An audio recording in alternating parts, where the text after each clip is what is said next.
how to set up a cutting station and how to sharpen the knives and how to carry the knives in the kitchen. Now I'm going to show you how to cut some things up, some basic knife cuts. All right, so the chef knife is the knife that we're going to use for almost everything. All right, it's an all-purpose knife. It's a good knife to learn how to use properly, and if you have one at home, then make sure that it's sharpened up and go ahead and practice some. If you don't have one at home, then try to convince your parents to go out and get a basic chef knife. It'll make their job in the kitchen a lot easier too. So that's the knife that we're going to use for the most part. We don't use a paring knife for everything. Okay, I see a lot of students doing this, using this paring knife for all kinds of things that they really shouldn't be using. And what I'll do is I'll just come around and say, use a chef knife because it's going to make your job a lot easier and a lot better. So try not to use this one for any more than you have to. It's for paring and little things, all right? Just not big things at all. So this is the knife that you're going to use for the most part. The way you hold this knife is you're going to have your thumb and your index finger sort of resting around the blade. Sometimes not completely on, but you're going to have your fingers like sort of touching the blade. And then the other three fingers are going to be wrapped around the handle, all right? That's how you want to hold this knife. You don't want to hold it here. You're not going to get the control and the pressure and anything else that you need by holding the knife like that. And you're definitely not going to get that by putting that finger on the blade like that, all right? I see this a lot, and it's a really bad habit to get into. So be conscious of if you're doing that or not, all right? Make sure that you're holding the knife properly. That is going to be your biggest thing whenever it comes to this hand. Okay, on the other hand, you're going to hold your food in a claw position, all right? So that your fingers are tucked in and your thumb is tucked in, all right? That way, whenever you're cutting something, you can get pretty close to your fingers and not cut them. All right, so this is the way you're going to hold the knife for this hand. This hand is in a claw with the thumb tucked in, all right?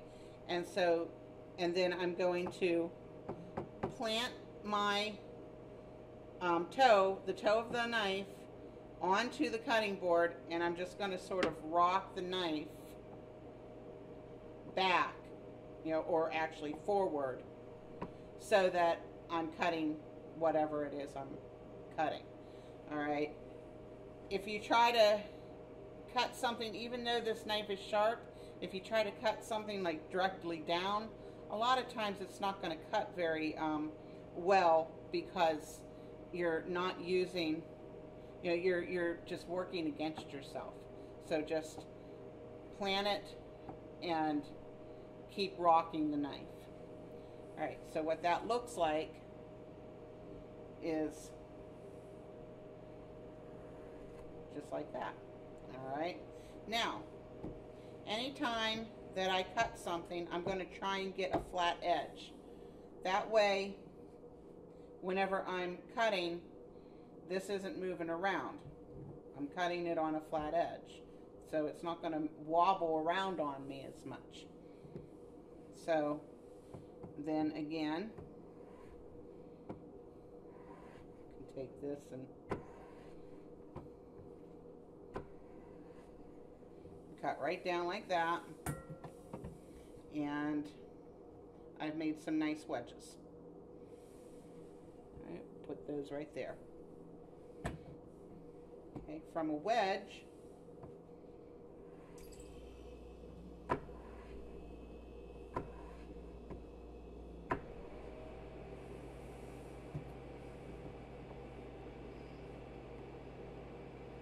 can go from that wedge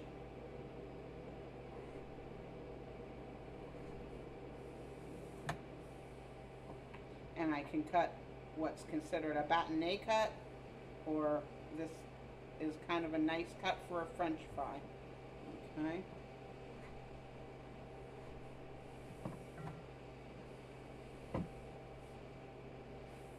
So there I have some nice cuts for French fries.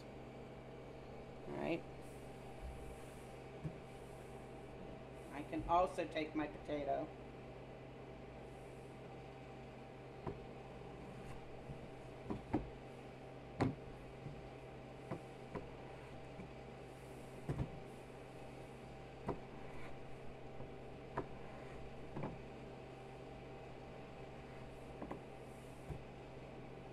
Go from that French fry cut or the bâtonnet cut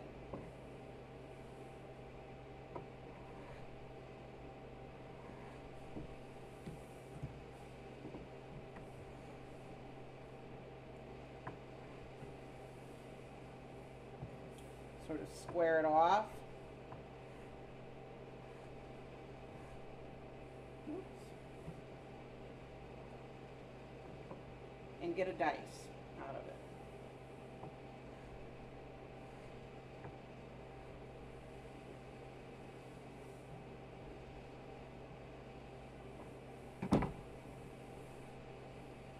I didn't do too bad on that one. Okay. All right. Now, the one thing I want you to see with these cuts is that most of these cuts are pretty much similar in size. All right.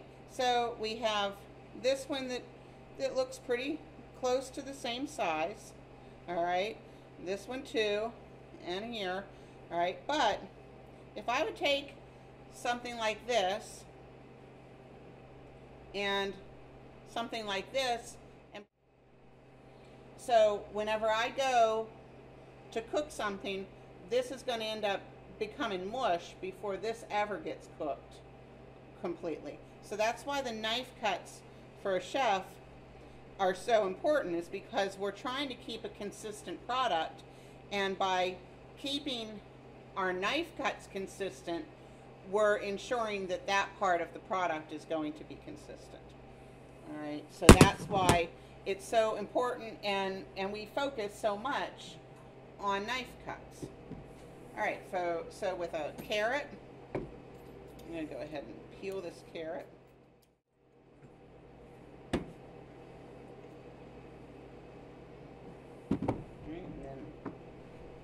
The ends.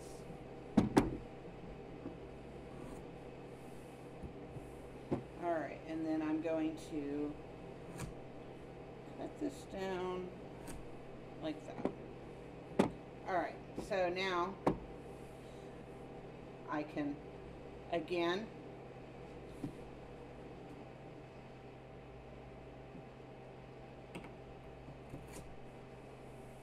cut that off so that we have a flat edge.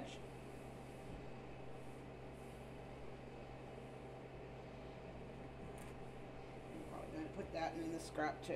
All right. So now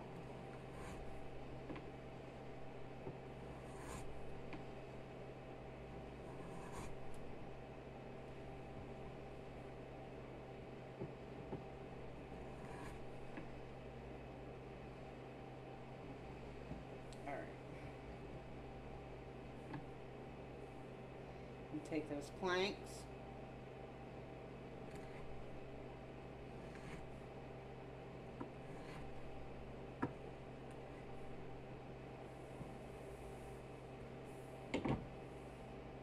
and cut it into a julienne. Okay, so right there is a nice julienne cut, and what I'm going to do is I'll just take these ones off of here. And then I can take that julienne cut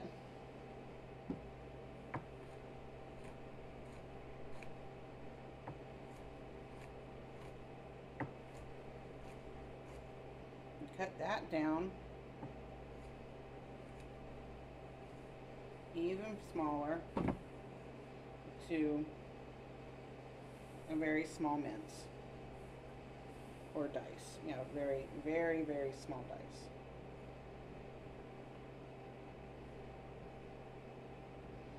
Okay, again, you're looking for this to be about the same size so that everything cooks at about the same rate. Okay, so right there is your julienne cut and a very small dice or a mince. You can mince them even down further, but you know, for a soup or something, that would be a nice size. Okay. So the last thing I want to show you is an apple.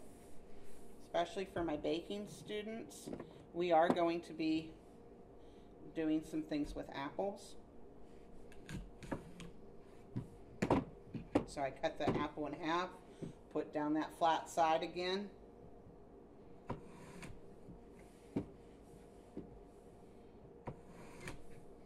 Cut that in half again.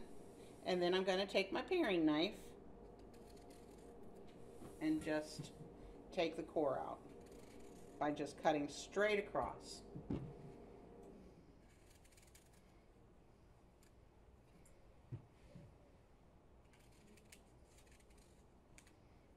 Just like that. Okay, so now I can take my apples, put that down on a flat side, and then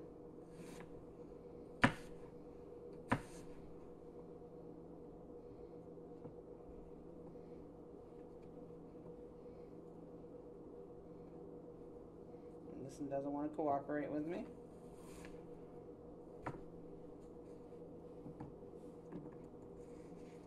Try that again.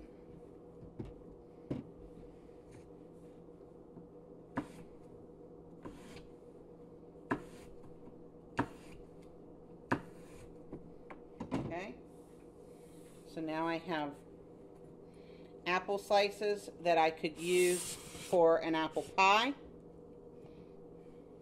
And those are pretty much the same size, and they would bake at about the same rate. So you're not going to have like a bunch of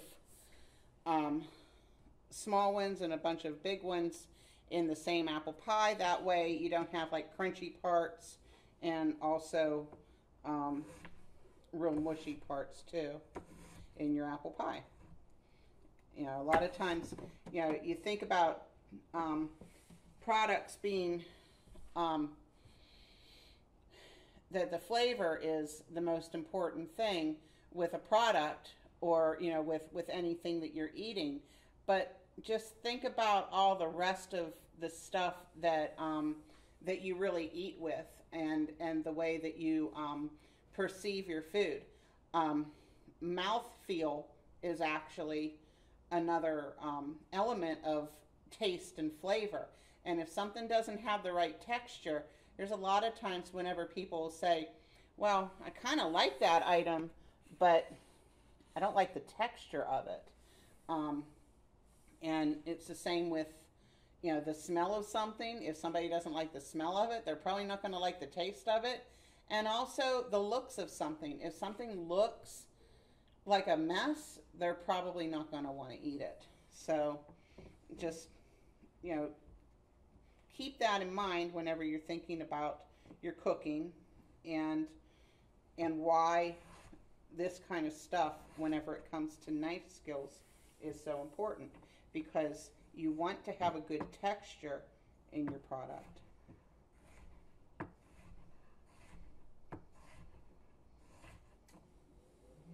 Okay, so right there again, I'm not real happy with the way those turned out, but we have a small dice in apples.